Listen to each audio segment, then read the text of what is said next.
presidente, para hoy día se encuentra invitada doña Carolina Simonetti, gerente general de la Asociación Chilena de Líneas Aéreas, acompañada de doña Helen Coyunyan, country manager de IATA Chile. Sí, y aparte, ya, la persona de IATA. Perdón, las personas de IATA. Es que esa weá no es palema. Lo que pasa es que hay una... Oye, hay algo... Póngale, hágalos pasar a todos.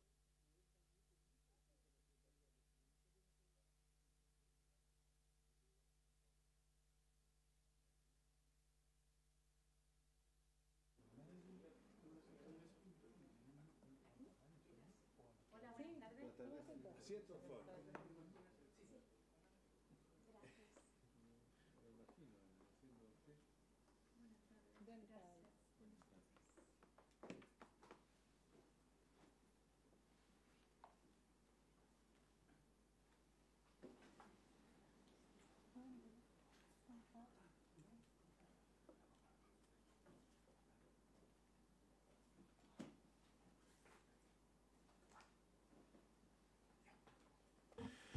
A ver, le damos la bienvenida a la invitada, señora Carolina Simonetti, de Grote, gerente general de la Asociación Chilena de Líneas Aéreas, y Helen, no me pida que pronuncie ese apellido. ¿Cuánto? Coyunyan, eso debe ser mapuche, ¿o no? Armenio. Armenio. Country Manager de IATA, no ITATA, no. Rebeca Senalmorrejas, de la jefa oficina nacional de ACNUR, tú eres, ¿ya? El señor Pedro Pablo Rossi, oficial de enlace gubernamental de ACNUR, y en forma virtual asistirá la señora Simone Baeza, de OIM, y Paula Margota, de UNICEF. También dice que se conectarán por Amnistía Internacional el director ejecutivo, señor Rodrigo Bustos, y la coordinadora jurídica, la señora Belén Bravo. Secretario, ¿cuántas personas van a exponer? ¿Todas las que yo nombré? A ver, doña Carolina Simonetti ¿Ya? pidió audiencia a la comisión hace bastante tiempo y se acordó darla. ¿Ya?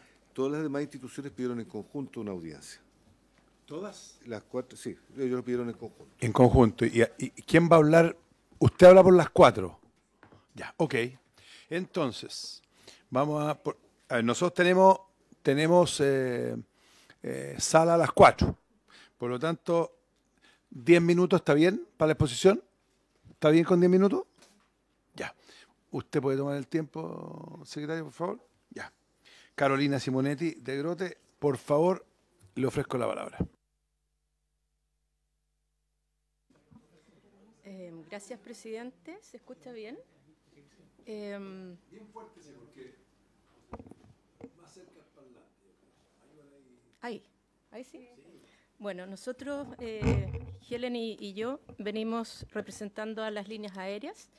Yo soy gerente de la Asociación Chilena de Líneas Aéreas y Helen es country manager de la IATA, que es una organización internacional que también reúne a las líneas aéreas a nivel mundial. ¿Ya? Nosotros queríamos presentar nuestras apreciaciones sobre algunas cosas en detalle del proyecto de ley de migraciones. Y si me da permiso, presidente, Helen va a partir con una pequeña introducción. Tienes que darle al... Sí, buenas tardes y gracias por la posibilidad de estar acá. Como Asociación Internacional de Transporte Aéreo, para nosotros este proyecto que está en discusión tiene varios elementos que queríamos manifestar y comentar ahora, que básicamente tienen que ver con el ámbito de la facilitación y la forma en que nosotros desde la industria aérea revisamos todo lo que tiene que ver con las regulaciones que tienen los pasajeros al momento de embarcar, ¿no? Y en este proyecto hay ciertas responsabilidades que se le asignan a las líneas aéreas, que es lo que queremos plantear frente a ustedes, porque en este proyecto aparece como una responsabilidad muy importante de nuestra parte. Y ahí me quiero primero referir, y después Carolina va a ir a puntos específicos de los artículos a los cuales nos hacemos mención, a lo que dice el Convenio de Chicago. El Convenio de Chicago, que es del año 44, que es el que da origen, de alguna manera, a todo lo que tiene que ver con el derecho público aeronáutico internacional, y de la cual Chile es parte, establece en su anexo número 9 bastante claramente las responsabilidades y recomendaciones relacionadas con la simplificación de trámites y procedimientos en la aviación civil internacional. Y define también qué rol cumple cada parte. El rol del Estado, que es verificar y garantizar la autenticidad de los documentos de viaje en sus puntos de control fronterizo, y por parte de las líneas aéreas, verificar que los pasajeros posean todos los documentos necesarios para su destino final antes de abordar, según lo que exige el estado de llegada. En ese sentido, las líneas aéreas no tienen la facultad de analizar si los documentos presentados son auténticos o falsificados, ¿ya? Y ahí viene lo medular de lo que nosotros queremos presentarles hoy día, en el sentido que nosotros no tenemos ni la facultad, ni la capacidad, ni estamos preparados para eso. Nosotros como industria aérea hacemos mucho para colaborar ahí. Por ejemplo, hay un software que funciona, la mayoría de las líneas aéreas lo tienen, que permite ver en línea qué tipo de documentos yo necesito para ir a un país, y también incluso en línea me puede decir si yo los tengo al día o no.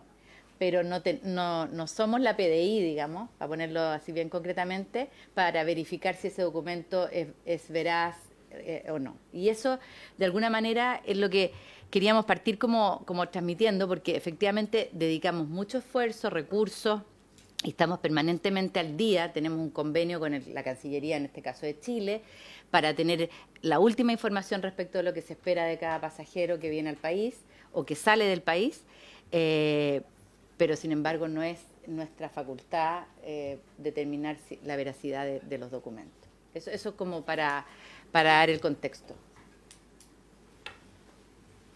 Y ahora lo dejo un segundo.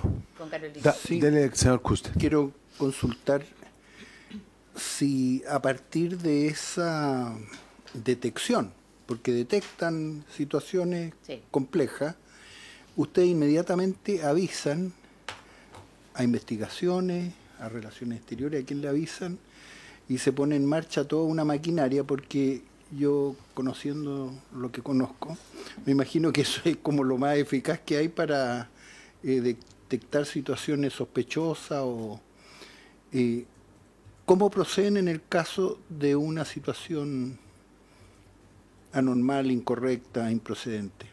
Bueno, depende. Primero hay que establecer si se trata de un movimiento doméstico o internacional, pero en general, en el caso internacional, la coordinación es con las policías que están en el aeropuerto, en este caso la PDI. Ellos son a quien se remite cualquier situación anómala respecto a un pasajero que viene, digamos, hay dos situaciones: un pasajero que viene y que tiene, por decir, una orden de detención o una situación con la justicia, y hay otro pasajero que viene, por ejemplo, con el documento vencido, ¿no?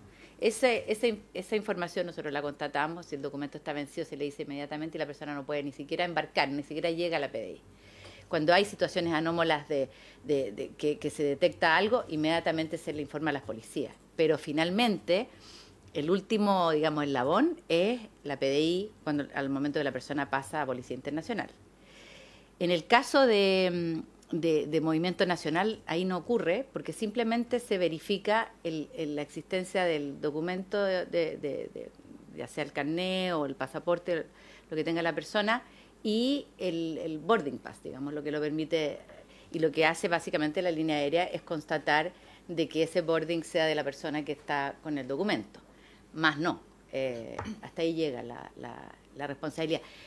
Y así está determinado, no es que, digamos, nosotros andemos buscando hacer más que eso. Ahora, hoy día, con la tecnología que hay, en muchas ocasiones las líneas aéreas que hacen el chequeo previo, que permite que la persona ni siquiera pase por el counter en el aeropuerto, vaya directo a la PDI.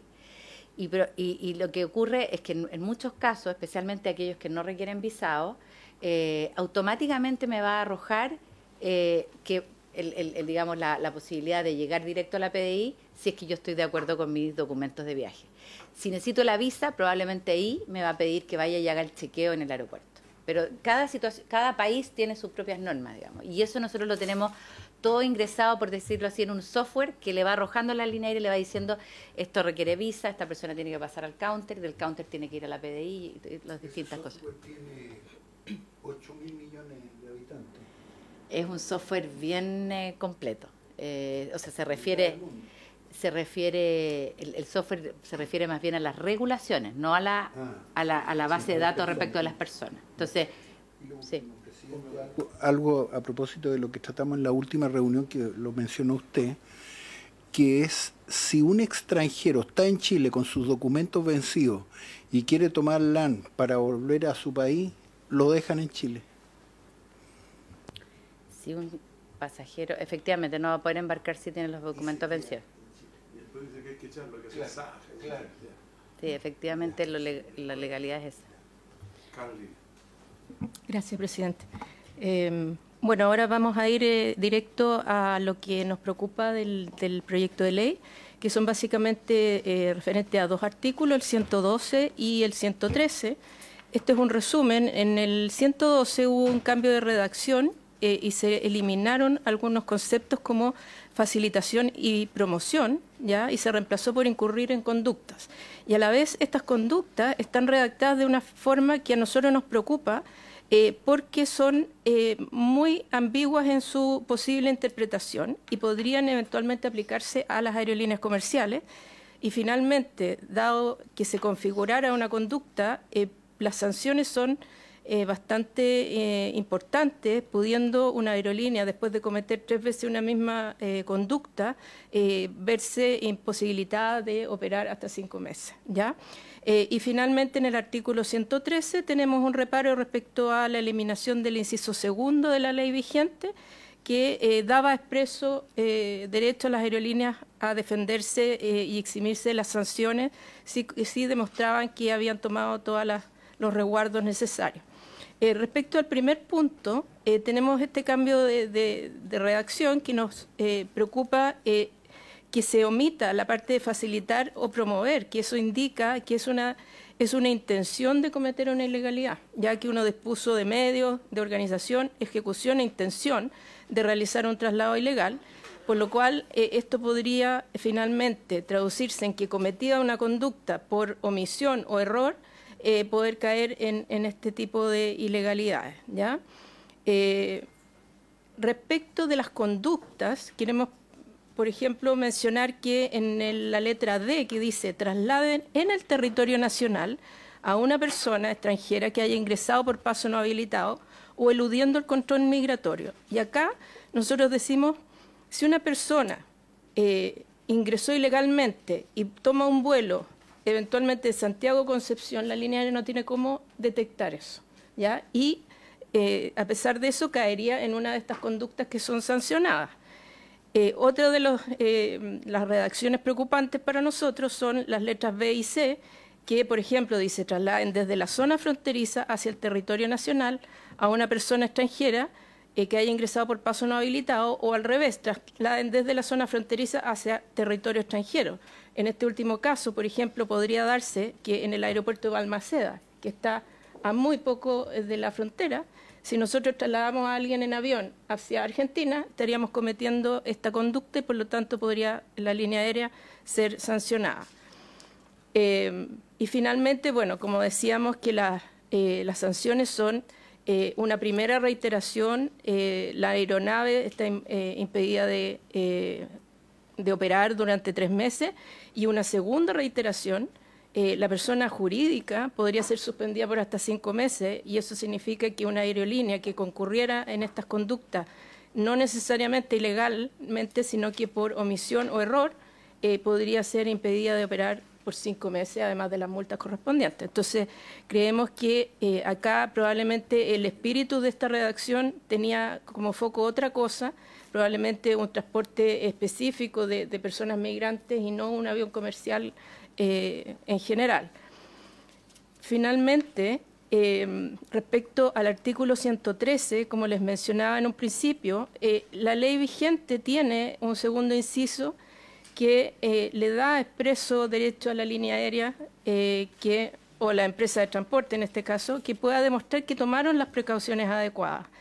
En la redacción del proyecto de ley, ese inciso se elimina y se indica que todas las personas afectadas por una regulación tienen derecho a defensa, pero nosotros creemos que el derecho a defensa se ve mermado, dado que no se reconoce el esfuerzo de una línea aérea, por ejemplo, para evitar cometer estos errores y así poder evitar ser sujeto de multa. Y por eso que venimos a solicitar que se analice la posible reincorporación de este inciso.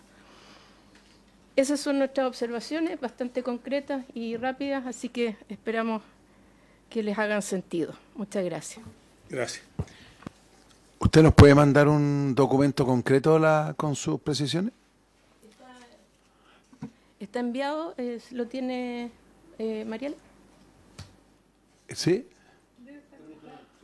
Sí. Está concreto, todo lo que usted dijo, punto a punto. Esto mismo que le presentamos. Lo puede hacer llegar a todos los senadores, por favor, que es re importante eso, ¿ya? Porque hay algunas cosas que parecen de sentido común, ¿no? Muchas gracias. Ya. Gracias a usted. Rebeca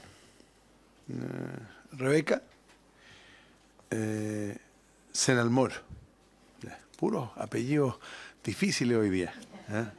El único así es Torreal, ese es el único que...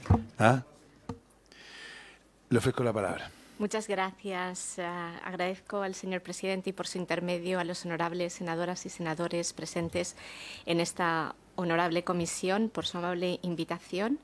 Me gustaría indicar que la presentación que voy a hacerles no es una presentación solamente como ACNUR, como Agencia de Naciones Unidas para los Refugiados, sino que vengo en nombre del Sistema de Naciones Unidas, representando también a mis colegas de UNICEF, OIM, la Organización Internacional para las Migraciones, quienes también nos acompañan en línea, pero también a la Oficina de Derechos Humanos y a ONU Mujeres. Y lo que voy a hacer es compilar los comentarios de todas las distintas agencias, fondos y programas, y contaré con el apoyo de las personas en línea en caso de que hayan preguntas al respecto. Me gustaría iniciar enfatizando que desde el Sistema de Naciones Unidas entendemos los desafíos que Chile enfrenta, al igual que muchos otros países de la región, frente a la llegada amplia de personas refugiadas e inmigrantes y apoyamos los esfuerzos normativos que el Honorable Congreso viene realizando con la intención de mejorar dicha gestión a través de las distintas normas existentes o propuestas. Nuestros insumos van, por tanto, orientados a apoyar en este proceso en línea con los estándares de derechos humanos y de protección internacional de los que Chile es parte, buscando ser una proposición y una contribución positiva a los esfuerzos que ya existen. Si me permiten, iniciaré con algunas observaciones respecto a aquellas provisiones que afectan el derecho a la nacionalidad, considerando que el mandato de ACNUR, que ha sido dado por la Asamblea General, no solamente es en tema de protección a refugiados, pero también en todo lo que tiene que ver con la prevención y la respuesta a la apatridia. Y es por esto que el derecho a la nacionalidad es importante para nosotros. Como ustedes bien saben, la nacionalidad es un derecho humano inalienable que es parte del conjunto de los derechos y que vincula jurídicamente a la persona con un estado específico, y justamente la apatridia conlleva que no hay una relación entre un estado y la protección a un ciudadano que carece de esa nacionalidad. El proyecto de ley busca aumentar el tiempo de residencia en Chile para los extranjeros solicitantes de la nacionalización de 5 a 10 años para la regla general y elimina asimismo la nacionalización certificada para cónyuges y parientes. Esto conlleva algunos desafíos, considerando que Chile es parte a la Convención de 1954 sobre la apatridia y a la Convención de 1951 sobre el Estatuto de los Refugiados. Ambas convenciones establecen una formulación similar, donde se dispone que los estados contratantes facilitarán en todo lo posible la asimilación y la naturalización de las personas refugiadas y de las personas apátridas. Y en la norma propuesta, la reforma propuesta, no existe ninguna excepción que permita utilizar, por lo menos, si no un plazo más favorable, el mismo plazo que existe ahora para las personas refugiadas y reconocidas como apátridas por el Estado de Chile. Entonces, instaríamos amablemente a la Comisión a que puedan revisar el aumento de plazos sin ningún tipo de excepción, por lo menos para las consideraciones de estas personas. Asimismo, con respecto a la nacionalidad, en particular en lo vinculante a la cancelación de la misma, el proyecto busca indicar que la cancelación si la persona ha sido condenada por hechos que en Chile merezcan la calificación de crímenes o simples delitos. Esto presenta algunas situaciones que pensamos que no van a complementar el principio de proporcionalidad que se busca entre el hecho objetivo, en este caso, por ejemplo, un delito simple, y la sanción que puede tener la cancelación de una nacionalidad a una persona que de otra manera, si no tiene la nacionalidad chilena, podría quedarse en situación de apatridia. Sugerimos también, y doy un ejemplo, pensemos en un adolescente en situación muy vulnerable que roba en 3 ocasiones un paquete de arroz en un supermercado. Se consideraría ya un hurto, por tanto, un delito simple. La medida aparte de la parte penal correspondiente de verse privado de una nacionalidad sin tener acceso a ninguna otra, pensamos que no cumple con el principio de proporcionalidad y por eso instaríamos a que pueda revisarse esta medida con algunas garantías para estos casos en particular, o siendo un poco más explícito para aquellas personas cuya cancelación supondría quedarse en una situación de apatridia. El último punto vinculado a la nacionalidad también tiene que ver con el requerimiento para obtener la carta de nacionalidad, rendir y aprobar la prueba de conocimiento sobre culturas y educación. Sabemos que es un requerimiento que existe en muchos estados y en muchas normativas a nivel regional y global. Sin embargo, vemos también la necesidad de revisar el procedimiento para que sea lo más sencillo, accesible y razonable posible, considerando particularmente aquellas personas que no podrían tener acceso a otra nacionalidad de otra manera. Con respecto a la situación de niños, niñas y adolescentes, y mi colega Paula Margota online podrá ampliar en este punto posteriormente por parte de UNICEF, consideramos que el proyecto de ley presenta disposiciones que constituyen un retroceso en la protección de los derechos de niños, niñas y adolescentes en movilidad humana. Preocupa particularmente la situación de los niños, niñas y adolescentes migrantes, hijos de padres expulsados y migrantes no acompañados, dado que se propone como medida adoptar el abandono del país con un énfasis en esta opción sin considerar las medidas o mirando el interés superior de los niños, niñas y adolescentes, que sabemos que es un principio fundamental que está claramente establecido en la Convención para los Derechos del Niño. Además, existen restricciones en el acceso a la educación de los niños, niñas y adolescentes migrantes o estableciendo priorizaciones respecto a las nacionales y extranjeros. Entendemos la situación. Hemos visto cómo la senadora Vespergen ha levantado en varias ocasiones situaciones realmente dramáticas de niños que se han quedado sin acceso a cupos, que se les han instado a tener que hacer exámenes libres y demás, pero pensamos que no se pueden ligar los temas de gestión, como se trataría de esta situación, con respecto al acceso a derechos que Chile ha venido instaurando y respetando de manera muy general y en base a un acceso universal a la educación. La escolarización es asimismo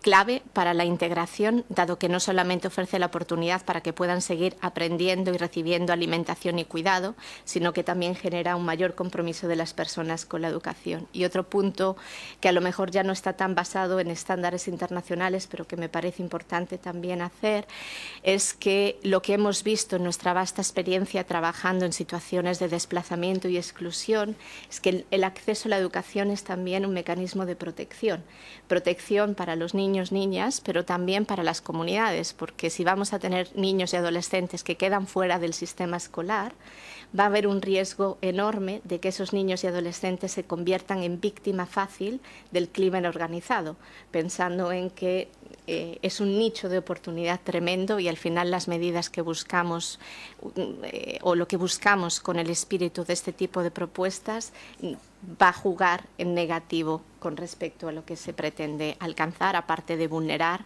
los derechos de estas niñeces y adolescencias.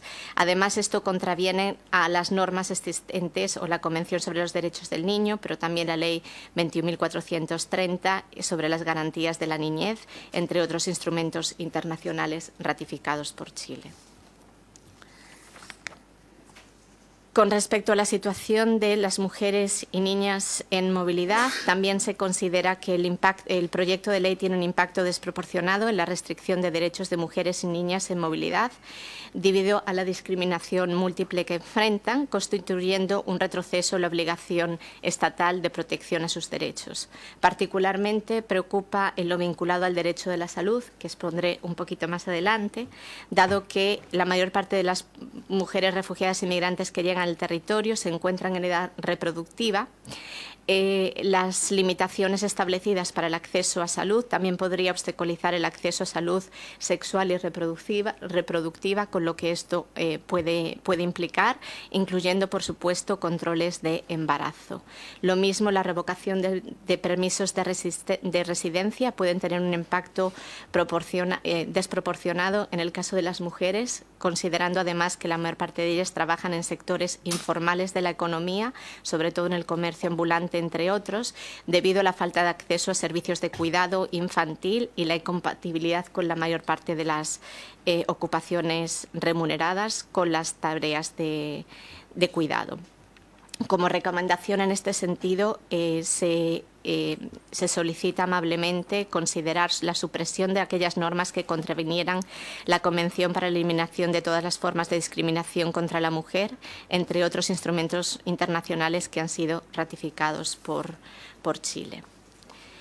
Con respecto al derecho a la vivienda en términos generales, el proyecto de ley también busca que las personas en condición migratoria irregular no puedan subarrendar o celebrar contratos de arrendamiento de bienes raíces urbanos y sanciones, además, para la persona arrendadoras.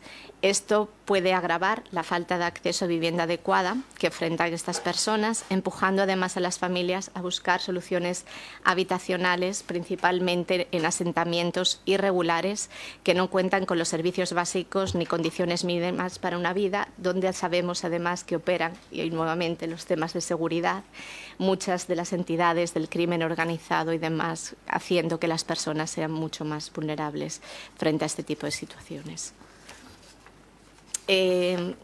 Con respecto al derecho a la salud, algunas de las exigencias establecidas podrían constituir una barrera adicional para que las personas migrantes y refugiadas en situación irregular acudan a los servicios de salud a solicitar atención médica, empeorando, por tanto, su acceso a prestaciones básicas para resguardar su vida e integridad.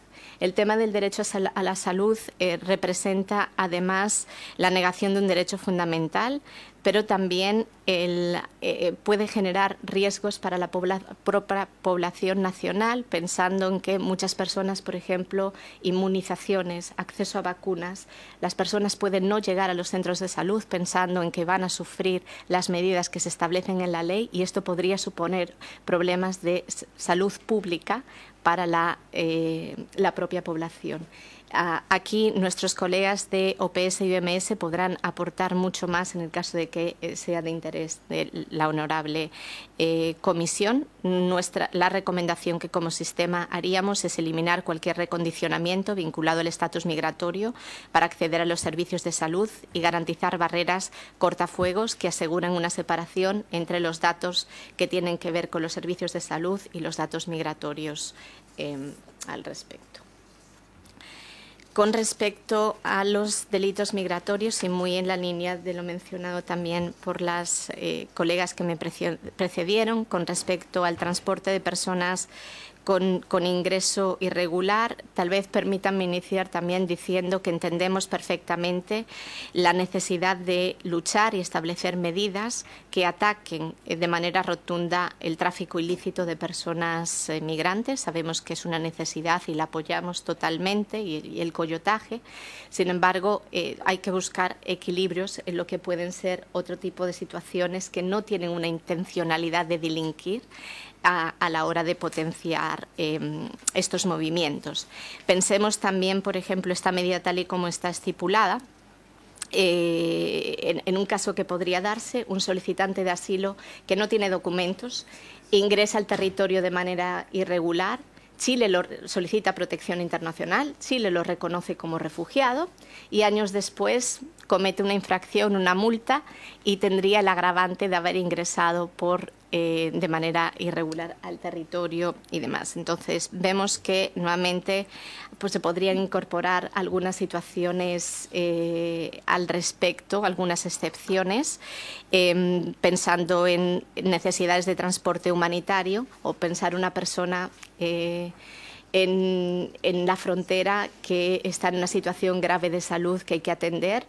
Igualmente habría que ingresarla hacia algunos puntos donde pueda tener acceso. A lo mejor podría haber limitantes en base a la propuesta normativa existente, y lo mismo para aquellas personas, como digo, que necesiten de protección internacional. También sugerimos atentamente el poder considerar la eliminación de la circunstancia agravante en conformidad con los estándares internacionales de derechos humanos y los principios de igualdad ante la ley. Y el último punto que quisiéramos hacer está relacionado con los tramitadores, que tienen por objeto sancionar a las personas que contratan a personas refugiadas, que contactan, a personas refugiadas y migrantes en situación de necesidad. Aquí nuevamente hacemos una distinción entre aquellas que terminan en situaciones de tráfico, abusos y demás, frente a organizaciones de sociedad civil, abogados y demás que pueden estar apoyando un caso y orientando, y que sabemos que cumplen una labor importante.